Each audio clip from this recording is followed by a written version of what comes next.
વિદ્યાર્થી મિત્રો, હું અમિત રંગાણી સ્વાગત કરું છું તમારું મારી YouTube ચેનલમાં. આજે આપણે રાઉલ્ટનો નિયમ નંબર 3 અભ્યાસ કરવાના છીએ. રાઉલ્ટનો નિયમ નંબર 3 એ બેઝિકલી એક પ્રશ્ન ઉપર આધારિત છે. એ પ્રશ્ન એવો છે કે રાઉલ્ટનો નિયમ એ હેનરીના નિયમનો વિશિષ્ટ કિસ્સો છે. કારણ આપો અથવા સમજાવો. તો એ નિયમ એ પ્રશ્નના આધારે આપણો નિયમ છે. આ નિયમ ચોપડીમાં આપ્યો નથી, બરાબર છે, પણ સમજૂતી માટે નિયમ આવડવો જોઈએ. તો રાઉલ્ટના નિયમ નંબર 3 માં વાયુમય દ્રાવ્ય અને પ્રવાહી દ્રાવકનો કિસ્સો લઈએ. તો પ્રવાહી દ્રાવકમાં વાયુ દ્રાવ્ય ઓગળેલું હોય એનો એક્ઝામ્પલ લઈશું. Soda water. પાણીમાં કાર્બન ડાયોક્સાઇડ ને દ્રાવ્ય કરવામાં આવે ત્યારે શું થાય? તો એ જે દ્રાવણ મળે એ શું હશે? પ્રવાહી દ્રાવક અને વાયુ દ્રાવ્ય થી બને છે. તો અહીં આપણે શુદ્ધ વાયુ માટે લઈએ એટલે કે વાયુ ઘટક લઈએ. વાયુ દ્રાવ્ય માટે તો અહીંયા જે બાષ્પ દબાણ હશે તો અહીંયા જે વાયુ હશે એટલે કે બાષ્પ છે. તો એ વાયુનું જે બાષ્પ છે એને શું કહેવાય? P10 અથવા તો P0 શુદ્ધ માટે P0 લેવાનું. હવે આપણે શું કરીશું? દ્રાવણ બનાવીએ છીએ. દ્રાવણ માટે શું ઉદાહરણ આપ્યું આપણે? Soda water.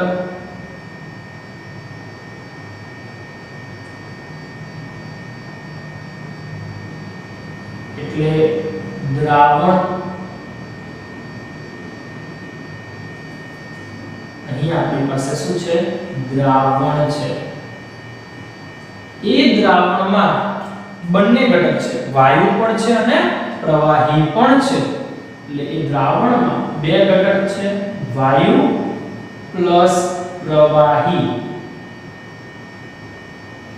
હવે સમજો, બધો વાયુ દ્રાવ્ય થઈ જતો નથી. કેટલાક વાયુના અણુ કેટલાક એટલે ઘણા બધા જે દ્રાવ્ય થયેલા ના હોય એવા દરેક વાયુ શું રહે છે?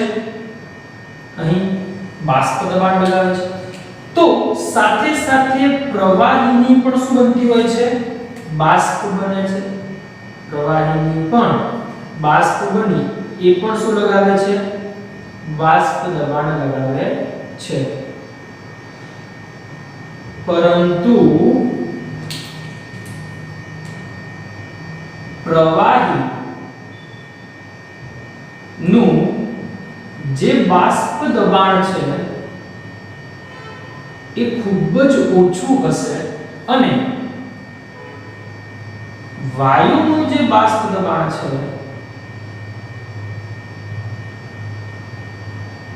એ કેવું હશે? વધારે હશે. તો અહીં આપણે આ જે વાયુ દ્વારા લાગતું જે દબાણ છે એને જ આપણે મહત્વ આપીશું. તો જે બાષ્પ દબાણ લાગે છે એ બાષ્પ દબાણ બધું જ કોના દ્વારા લાગશે? એવું કહેવા માટે કે બધું જ શેના દ્વારા લાગે છે? વાયુ દ્વારા. એમાં પ્રવાહીનું પણ હોય, પણ પ્રવાહીની બાષ્પનું પ્રમાણ બહુ જ ઓછું હોય એટલે બાષ્પ દબાણ બહુ જ ઓછું હોય એટલે ગણતરીમાં લેતા નથી. એટલે મોટા ભાગનું બાષ્પ દબાણ શેના દ્વારા લાગે છે? વાયુ દ્વારા લાગે છે. તો આ બંને કિસ્સાના આધારે આપણે રાઉલ્ટનો નિયમ અને હેનરીનો નિયમ જુઓ. તો રાઉલ્ટનો નિયમ શું કહે છે? રાઉલ્ટનો નિયમ, રાઉલ્ટના નિયમ મુજબ દ્રાવણમાં ઘટકનું બાષ્પ દબાણ, ઘટકનું બાષ્પ દબાણ, ઘટક દ્વારા લાગતું બાષ્પ દબાણ એ તેના મોલ અંશના સમપ્રમાણમાં હોય છે. તો અહીં જે બાષ્પ દબાણ લાગે મોટા ભાગે શેના દ્વારા લાગે છે? વાયુ દ્વારા લાગે. એટલે વાયુનું શુદ્ધ વાયુનું બાષ્પ દબાણ P10 એટલે અહીંયા P10 રાખીશું. તો P1 શું આવશે? P10 x1 તથા હેનરીનો નિયમ શું કહે છે?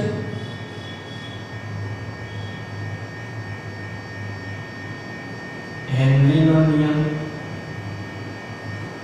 હેનરીના નિયમમાં પણ એવું જ દર્શાવે છે કે ઘટક દ્વારા લાગતું દબાણ એ તેના મોલ અંશના સમપ્રમાણમાં એટલે કે મોલ અંશ સાથે સંબંધ ધરાવે એટલે કે P KHx આપણા પાસે આવા બે સૂત્રો હતા આ સૂત્ર શેનું છે રાઉલ્ટના નિયમનું સૂત્ર છે અને આ સૂત્ર છે હેનરીના નિયમનું સૂત્ર પરંતુ બંનેમાં તમે જુઓ તો બંનેનું વાક્ય તમે બનાવવા જાવ તો કેવું દર્શાવી શકાય P ચલે છે x P ચલે છે x એટલે કે દબાણ એ તેના મોલ અંશના સમપ્રમાણમાં હોય છે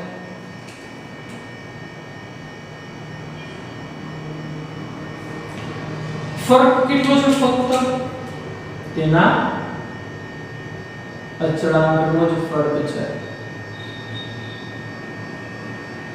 અને એવું પણ તમે કહી શકો કારણ કે હેનરીએ નિયમ પહેલા રજૂ કર્યો એટલે રાઉલ્ટનો નિયમ એ હેનરીના નિયમનો એક કિસ્સો છે વિશિષ્ટ કિસ્સો છે આપણે એવું કહી શકીએ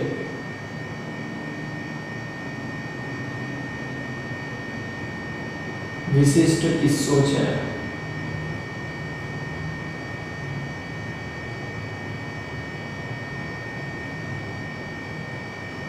એટલે કે એને વાક્યમાં લખવું હોય તો કેવી રીતે લખી શકાય દ્રાવણ પર લાગતું બાષ્પ દબાણ એ તેના મોલ અંશ પર એટલે કે મોલ અંશના સમ પ્રમાણમાં હોય છે મોલ અંશના સમપ્રમાણમાં હોય છે તફાવત કેટલો છે બંને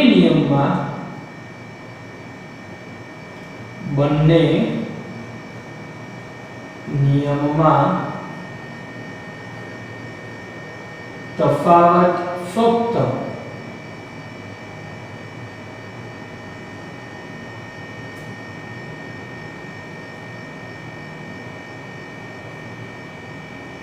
તેના અચળાંકનો જ છે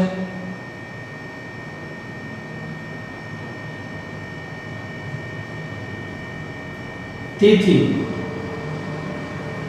શું કહેવાય તો કે ભાઈ રાઉલ્ટનો નિયમ એ તેથી રાઉલ્ટનો નિયમ એ હેનરીના નિયમનો વિશિષ્ટ કિસ્સો છે